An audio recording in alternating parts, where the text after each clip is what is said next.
想要睇樓買樓冇套路，優點缺點都要知啊！大家好，我係阿樂 Alex。五一黃金週假期咧就嚟咗，各大樓盤咧喺度放大招、做特惠、新品活動咧都齊上陣嘅。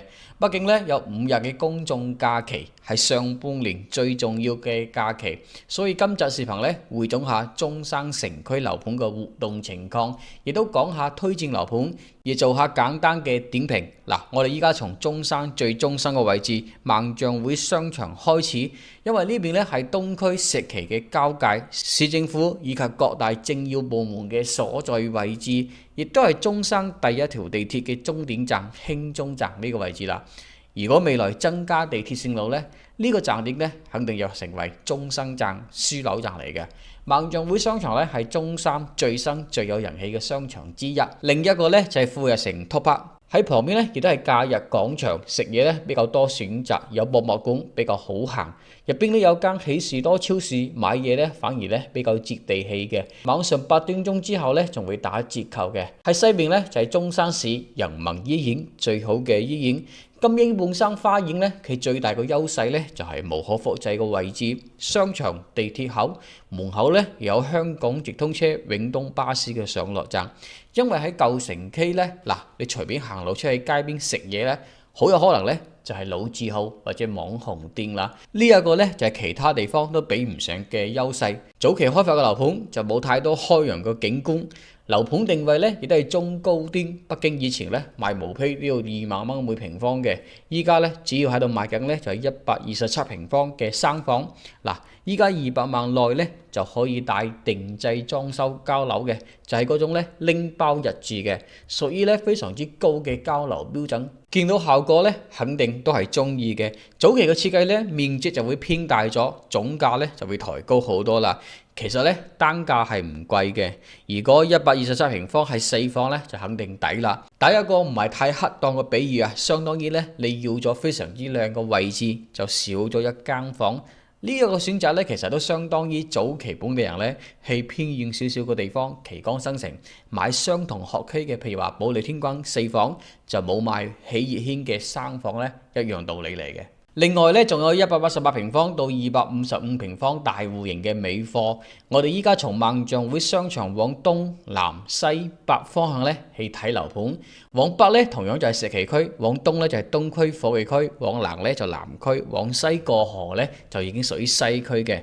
嗱，我哋依家從萬象匯商場往東1.5公里咧就係東區華鴻喜悅軒，我比較推薦嘅樓盤屬於豪宅，中山嘅最中心位置。落樓咧就有日常嘅生活配套，省一級學校水雲軒小學屬於私包房嚟嘅。戶型方面咧，99到105平方3房，123到172平方4房。裝修交樓標準咧係屬於非常之高嘅，亦都對得住豪宅2個字。當然咧，整體東區嘅價錢咧屬於貴啲啲嘅，依家咧亦都調低咗價錢，前段時間咧亦都做特價喎。3房嚟講咧就屬於必睇，有性價比。4房總價嚟講咧就高少少，咁樣咧就好多選擇啦。一句話講晒，華鴻喜悅軒咧就只會買貴，唔會買錯嘅。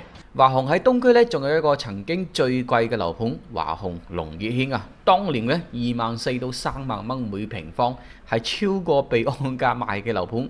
本身咧就係市中心嘅豪宅樓盤。最勁嘅地方咧就係門口南邊同埋東邊咧分別咧係中山最勁嘅小學朗晴小學以及中山第一中學。我2019年一個本地客戶咧賣咗東區紫賢嘅樓換喺龍悅軒，當時咧仲係睇齊咗周邊二手房之後，對比咗屋苑同埋價錢咧，最後都係覺得龍悅軒咧最適合。嗱，依家咧亦都做特價，的確咧係比之前咧平咗100萬都唔止啊，15000蚊每平方起。樓盤咧小高層，特別多水景，高質素豪宅啊！賢能設計咧同依家4.0住宅咧都有得比嘅。華鴻系列喺今年咧真係搶盡風頭啊！華鴻喜悅軒喺後邊咧就係東區第一個第4代住宅保利朗悅帶裝修嘅，就要2027年7月份交樓啦。戶型咧119、139同埋172平方，130%嘅使用率，一梯入伙。16000到22000蚊每平方就賣得好好啦。一年時間咧已經賣超過2/3啦，主要咧都係本地客戶同埋香港客戶。喜業軒往東唔到2公里咧，就已經屬於貨櫃區富日城 Top Park 啦。呢個商場一開業咧就成為中山最新最有人氣嘅商場嘅，亦都有香港直通車新港榮利嘅上落站。富日城咧亦都有住宅中意喺度買緊，大裝修咧16蚊每平方，毛坯咧就13蚊每平方嘅。3房99到110平方，4房咧124平方，用材用料咧係靚嘅，不過價錢咧都唔低喎。好似咧就係樓下係大商場，2期咧亦都喺度起緊嘅。依家都係尾貨，二手房咧反而選擇多啲，又或者咧大家可以等下2期嚇。喺南邊嘅400米就係東區天逸星河 Coco City 呢個大商場，亦都有香港直通車粵港巴士嘅上落站。往中山站方向2公里咧就係紅水一品大裝修交樓現樓嚟嘅，3房110到118平方。148萬人揀，依家送價值10萬蚊嘅全屋家私禮包，仲可以送車位。如果係110方飛機戶型3房咧，就有啲優勢嘅，因為佢景觀冇遮擋，第一排睇到好舒服。其他戶型咧就唔係太大嘅優勢啦。小區屋苑最大嘅優勢咧就係有一個5星級嘅會所，有室內室外游泳池，中意每日游下水健下身咧就真係好方便嘅。其他咧就冇咩特別啦。依家屋苑咧亦都開通咗樓巴，接送兒子咧可以去星河 Coco City 富日城 Top Park 萬象會商場嘅。嗱，為咗吸引香港客戶咧，真係夠搏殺啊！喺南邊唔到2公里，有一個比較大嘅樓盤就係迪興德寶怡高毛坯現樓嚟嘅。香港人咧最中意嘅賢能設計，的確咧係做得好靚，用材用料屬於高質素樓盤。細戶型108到128平方咧，3房就幾乎賣完啦。如果要3房咧，就只能夠帶你睇二手房啦。仲有咧比較靚景觀117平方嘅大2房。120萬咁樣啦，大戶型178到259平方咧就12蚊起嘅，中間樓層單價唔算高，但係總價咧都唔少嘅。依家咧其實都想做特價清咗佢嘅。往南邊咧就係博愛路方向，博愛7路呢個位置咧有鰲峰天怡、博愛里、影怡最豪型、華虹景逸軒、遠洋新天地嘅位置嘅。呢一邊咧配套係有，但係咧就唔夠豐富。好彩交通上咧都比較方便。譬如話去遠洋大創新都會、博覽中心、城景上風、東區天逸星河 Coco City、富日城 Top Park 商場咧，去行街買嘢或者坐車返香港咧，打的士咧最多都係10蚊雞，所以咧亦都有一定嘅性價比嘅。畢竟呢個位置咧仲係屬於城區。嗱，鰲峰天怡調低咗價錢之後咧，就有一定個熱度啦。小區屋苑咧容積率比較低，澳門嘅發展商總體質素咧係唔錯嘅，有靚景觀咧就可以加分啦。價錢咧1萬蚊上下，大裝修現樓，亦都有家私電器大禮包送，88到113平方3房，4房咧120平方，仲有咧加推咗大平層171到173平方咧，呢個景觀咧就最靚啦。3房總價咧就80萬起就有啦，算係貨櫃區必對比樓盤嚟嘅。緊靠旁邊咧就係迪興博愛里，3房幾乎咧又係賣晒喎。嗱，如果想揾3房咧，以後只能夠帶你睇二手房啦。依家咧只係剩低171到214平方4房現樓毛坯交樓嚟嘅，11蚊每平方起。洋房房依家咧亦都拎出嚟賣，同德寶怡高一樣咧，都係香港人最中意嘅賢能設計啦，屬於有質素嘅樓盤，就係戶型實用率咧比較一般啊。往東前方咧就係遠洋新天地現樓3房87到111平方，4房咧125、137、182平方，裝修交樓，屬於比較高嘅標準。大面積咧236到266咧就毛坯交樓嘅，依家特價咧11蚊每平方。呢個樓盤咧亦都可以做對比啊。喺對面咧就係睇高爾夫球場華虹景逸軒大裝修現樓嚟嘅，89、112、131平方3房，146平方4房。啱啱做完特價就11蚊每平方起啦，就幾乎咧賣完啦，就剩低1座同埋3座係未開盤嘅。如果中意啲靚景觀咧，就值得等一等，有新情況咧再同大家講。前邊咧就係觀嶺呢個樓盤，亦都可以睇高爾夫球場嘅。呢個樓盤咧依家咧就只有香港人睇到有感覺，本地人嘅生態咧就完全唔同嘅。配套咧就需要行出去先得。戶型設計咧亦都唔係好理想，所以本地人咧一直咧冇太多感覺。推嚟推去咧，都係專門做香港客戶嘅中介經紀人嘅。有兩個 UT 大網紅，差唔多3萬個訂閱量，成日咧就用嗰啲好誇張、驚悚嘅標題封面咧，炒冷飯，重複講嗰啲咧，早已經唔係當下所謂嘅局啊坑嗰啲話題。其實市場上明知道有問題嘅樓盤咧，係一個正常嘅經營咧都唔會推薦嘅。如果喺佢哋身上咧，好似就變得好偉大嘅光環啊！就只有佢咧可以幫你避到坑。一個只係賣新樓盤嘅經紀人，根本都冇資格話自己係房評人。房評人最重要咧就係客觀，冇利益關係啊嘛。做球員又要做裁判喎。打開你嘅首頁一睇你個視頻咧，邊個樓盤佣金比得最高，你就拍邊個片講得最多啦。嗱，有機會做視頻講下嗰啲包裝自己係好人，唔係好人嘅人。唔好意思，就講跑題咗。觀嶺呢個屋苑咧，其實就一般，不過咧佢的確咧有一種咧度假風嘅感覺。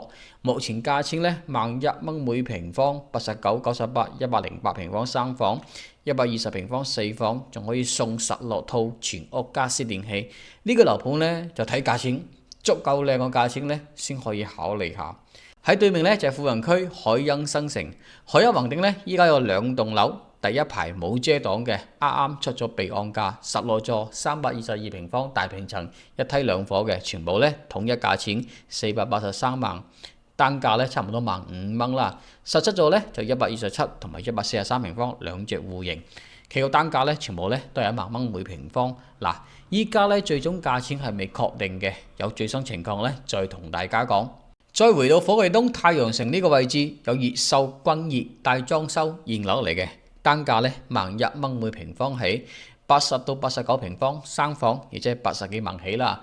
113同埋128平方4房嘅配套方面咧，都算係有。太陽城商場咧就喺旁邊，最大個加分咧就係樓下咧有地鐵站。呢個太陽城片區咧，香港街坊客戶咧其實唔少嘅，就一直遲遲咧都冇香港直通車，呢個咧又幾夠可惜。再回到石岐萬象匯商場往南出發5公里咧，大概20分鐘時間咧就係南區遠洋天字呢一個樓盤咧，一定就係 YouTube 上拍片最多嘅，個個經紀人咧爭相極力推薦嘅樓盤，包括嗰啲成日講幫你避坑啊、避伏位嘅大網紅咧，亦都係喺度重複拍片推薦嘅。樓盤咧算唔錯，不過缺點亦都好明顯，就睇大家是否接受啦。譬如話咧，樓企好近，外邊又比較近高速路，健身房咧完全就係擺設嚟嘅。當然優點亦都要講嘅，檐樓花園戶型設計用材用料咧，的確係有質素。116、142、172平方，100%嘅使用率，15,000蚊上下啦。依家戶型116、142、172平方，100%嘅使用率，依家單價咧15,000蚊每平方上下。嗱，呢個位置咧就係石岐東區南區交界，居住嘅人口咧比較多嘅，配套亦都有。更加近天虹商場咧有個樓盤奇光悅來，價錢咧反而就賣高咗，暫時咧都係先觀望下先。再回到石岐萬象匯商場往西北方向5.5公里，大概20幾分鐘時間咧就係西區華潤公園4季呢個樓盤。位置咧就喺西區彩虹片區，其實係央佢華潤置地同埋新加坡人行置地共同開發嘅，就打造新加坡式賢能社區嘅，亦都有成熟嘅生活配套。門口咧就係中利彩虹嘅商業街、生活超市，比較豐富嘅飲食店選擇啦，亦都有香港直通車永東巴士上落站。一個路口咧就係中山市中醫院，缺點咧就係屋苑相對嚟講比較密啲，外邊咧有高鐵城軌路過。未來個噪音咧就係未知嘅。公園4季咧喺呢個片區咧就冇太大個競爭對手，因為中利彩虹賣晒啦。二期咧90到105平方嘅3房，4房咧119同埋143平方嘅，依家咧12,000到14,000幾蚊每平方，但係裝修交樓。呢個樓盤咧都屬於西區叫做必睇樓盤。往南邊咧就係幸福會4期，有江景房現樓嚟嘅大裝修，依家咧119平方大3房睇江景13,800蚊每平方就人揀啦。